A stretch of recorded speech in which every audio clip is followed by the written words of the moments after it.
સમગ્ર એશિયાનું ગૌરવ એટલે અમૂલ, સહકારી ચળવળની જાજરમાન સફળતા એટલે અમૂલ, અન્યાયની આગમાંથી ઊભી થયેલી ઇન્ટરનેશનલ ડેરી એટલે અમૂલ, ફ્રીડમ મુવમેન્ટની બાય પ્રોડક્ટ એટલે અમૂલ, શ્વેત ક્રાંતિનો દુનિયાભરમાં ડંકો એટલે અમૂલ, ગુજરાતના ખેડૂતો અને માલધારીઓને અઢળક પૈસો રળી આપતી ડેરી એટલે અમૂલ, પાટીદાર ત્રિભુવન પટેલ અને ડોક્ટર વર્ગીસ કુરિયનની નિસ્વાર્થ સેવાની નીપજ એટલે Amul. The taste of India વાળી અમૂલ ડેરીનો ભાતીગળ ઇતિહાસ સાંભળશો તો તમે પણ રાજી થઈને ગાતા થઈ જશો, અમૂલ દૂધ પીતા હે ઇન્ડિયા. આ એ વખતની વાત છે જ્યારે ભારતને આઝાદી નહોતી મળી. ભારતમાં અંગ્રેજો દ્વારા મજૂર, ખેડૂત અને માલધારીઓનું શોષણ થઈ રહ્યું હતું. 1930માં અંગ્રેજો દ્વારા સ્થપાયેલી અને નામ કમાઈ ગયેલી પોલ્સન નામની ડેરી ગુજરાતના ખેડૂતો પાસે સસ્તા ભાવે દૂધ ખરીદીને ધૂમ નફો કરી રહી હતી. ખેડૂતો અને માલધારીઓ પાસે દૂધ ખરીદીને અથવા તો એમ કહો કે નજીવા દામ આપી દૂધ પડવી લઈને મુંબઈ સપ્લાય કરતી હતી. ખેડૂતોને તેમના દૂધના પૂરતા ભાવ આપવામાં આવતા ન હતા અને વચેટિયાઓ મલાઈ ખાઈ રહ્યા હતા. ઘણા વર્ષો સુધી આવું ચાલ્યું. પછી ખેડૂતોને સમજાવવા લાગ્યું કે આપણી સાથે અન્યાય થઈ રહ્યો છે. એક શાણા, સમજદાર અને સમાજસેવી ખેડૂત ત્રિભુવનભાઈ પટેલની આગેવાની હેઠળ કેટલાક ખેડૂતો તેમની સમસ્યાના નિરાકરણ માટે લોખંડી પુરુષ સરદાર વલ્લભભાઈ પટેલને મળ્યા. સરદારે ખેડૂતોને પોલ્સન ડેરી અને બીજા વચેટિયાઓ સામે અસહકારની ચળવળ ચલાવવાની અને ખેડૂતોને તેમની પોતાની સહકારી દૂધ મંડળી ચાલુ કરવાની સલાહ આપી. એ સમયે સરદારે ખેડૂતોને કહેલા આ બે વાક્યો સાંભળો: તમે એવી સહકારી દૂધ મંડળી ચાલુ કરો જેમાં દૂધ મેળવવાનું, તેનું પ્રોસેસિંગ કરવાનું અને માર્કેટિંગ કરવાનું કામ તમારા નિયંત્રણમાં જ હોય. બસ અહીંથી અમૂલ ડેરીના બીજ રોપાયા. આગળ જતા આ ડેરી બીજમાંથી છોડ અને છોડમાંથી એટલું મોટું વટવૃક્ષ બની ગયું કે જેણે ભારતને વિશ્વમાં સૌથી વધારે દૂધ ઉત્પાદન કરતો દેશ બનાવી દીધો. 1946માં ખેડૂતો પોલ્સન ડેરી અને બીજા વચેટિયાઓની વિરુદ્ધમાં હડતાલ ઉપર ઉતરી ગયા. અમે દૂધ ઢોળી નાખશું પણ તમને દૂધ નહીં આપીએ. રૂપિયાનો માલ તમે ચારણામાં ખરીદીને અમારું શોષણ કરો છો.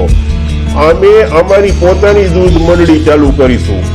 અંગ્રેજોએ ખેડૂતોની હડતાલ તોડી નાખવા માટે સામ, દામ, દંડ, ભેદની નીતિ અપનાવી, પણ ખેડૂતો ટસના મસ ન થયા. આખરે અંગ્રેજો ઝૂક્યા, એમ સમજીને કે આ લોકો કેટલા દિવસ દૂધ નહીં આપે અને જો પોતાની સહકારી મંડળી ચાલુ કરશે તો એમની પાસે દૂધ વિતરણનું નેટવર્ક ક્યાં છે? થાકશે એટલે આફુડા નાક રગડતા આપણી પાસે પાછા આવશે. થોડી સુધરેલ ભાષામાં કહીએ તો અંગ્રેજોએ ખેડૂતોની તાકાતને અંડર એસ્ટિમેટ કરી, પણ ખેડૂતોએ તો મોરારજીભાઈ દેસાઈ અને ત્રિભુવનભાઈ પટેલની આગેવાની હેઠળ 14મી ડિસેમ્બર 1946ના રોજ પોતાનું જ એક યુનિયન સ્થાપી દીધું. નામ આપી દીધું Kheda district cooperative milk producers union limited. શરૂઆત તો થઈ ગઈ, પણ પડકારો ઘણા હતા. કોઈ નેટવર્ક કે પદ્ધતિસરના વિતરણ માટેનું ઇન્ફ્રાસ્ટ્રક્ચર ન હતું. સામાપુરે તરવા જેવી પરિસ્થિતિ હતી. યુનિયનને સંઘર્ષ અને ઘર્ષણ એમ બબ્બે મોરચે જજુમવાનું હતું. પોલ્સન ડેરીના કેટલાક લોકો અને જેનો ગરાસ લૂંટાઈ જતો હતો એવા બીજા વચેટિયાઓએ હવનમાં હાડકા નાખવાની ઘણી કોશિશ કરી. દૂધના ભાવ વધારીને ખેડૂતોને લલચાવ્યા. ખેડૂતો અને માલધારીઓ વચ્ચે ફૂટ પડાવવાની હરકતો કરી. પણ પાણીદાર પટલાણીના પેટે જન્મેલા પાટીદાર ત્રિભુવનભાઈ જાણતા હતા કે જો એકવાર આ સ્ટ્રગલિંગ પીરિયડમાંથી બહાર નીકળી જવાય તો બાજી આપણા હાથમાં છે. ત્રિભુવનભાઈની નિસ્વાર્થ સેવાભાવી પ્રવૃત્તિ તેમજ ગુડવિલને કારણે લોકો તેમની સાથે જોડાતા ગયા. ખેડા જિલ્લાના બીજા ગામના ખેડૂતો અને માલધારીઓ પણ આ ઝુંબેશમાં જોડાયા. દૂધની આવક કૂદકે ને ભૂસકે વધવા લાગી. કોલસન ડેરીને હવે મજબૂત ટક્કર મળી રહી હતી, પણ નવા રચાયેલા યુનિયનને પ્રોફેશનલ ટચ આપવાનો હજી બાકી હતો. દૂધ તો એકઠું થઈ જતું હતું, પણ પ્રોસેસિંગ અને માર્કેટિંગ ક્ષેત્રે સંઘર્ષ કરવો પડતો હતો. હવે 1950માં આ યુનિયનમાં એન્ટ્રી થાય છે ડોક્ટર વર્ગીસ કુરિયનની. ડોક્ટર વર્ગીસ કુરિયન એટલે અમેરિકામાં ઉચ્ચ ડિગ્રીનો અભ્યાસ કરીને આણંદ ખાતે આવી ચડેલો કેરેલાનો એક જોશીલો યુવાન. એની આંખોમાં ઊંચા સપના હતા. એ જમાનાની હાઈ લેવલની ઉચ્ચતમ ડિગ્રીને કારણે કુરિયનને આણંદમાં સારા પગારે સરકારી નોકરી મળી હતી. કુરિયન ત્રિભુવનભાઈના સંપર્કમાં આવ્યા. ત્રિભુવનભાઈની નિસ્વાર્થ સેવા અને પરોપકારની ભાવનાથી પ્રભાવિત થઈને તેમણે સારી અને કમ્ફર્ટ કહી શકાય એવી સરકારી નોકરી છોડી દીધી અને યુનિયન સાથે જોડાઈ ગયા. અને શરૂ થયો શ્વેત ક્રાંતિનો એક નવો યુગ. કુરિયને આમ તો સાયન્સના વિષય સાથે ગ્રેજ્યુએશન કર્યું હતું, પરંતુ કોલેજના અભ્યાસ દરમિયાન તેમણે ડેરી એન્જિનિયરિંગનો એક વિષય લીધો હતો. ડેરી ઉદ્યોગને લગતું આટલું જ્ઞાન અને પોતાની કોઠાસૂઝથી કુરિયને યુનિયનને પ્રોફેશનલ ટચ આપ્યો. ઉત્પાદકોથી લઈને ગ્રાહક સુધી દૂધ અને દૂધની બનાવટો કેવી રીતે પહોંચે એનું એક વ્યવસ્થિત માળખું તૈયાર કર્યું. ગામડે દૂધ મંડળીઓ સ્થપાતી ગઈ. માલધારીઓ અને ખેડૂતોને તેમના દૂધાળા ઢોર વધુ દૂધ કેમ આપે તે માટે પ્રશિક્ષણ આપ્યું. સહકારી મંડળીઓ કંપનીની શેર હોલ્ડર એટલે કે આંશિક ભાગીદાર હતી. તેમને હિસ્સે આવતા નફામાં વધારો થતો ગયો. દૂધ ઉત્પાદકો પાસેથી કોઈ ફિક્સ ભાવે નહીં, પણ દૂધની ફેટ માપીને દૂધની ગુણવત્તા પ્રમાણે પૈસા ચૂકવાતા.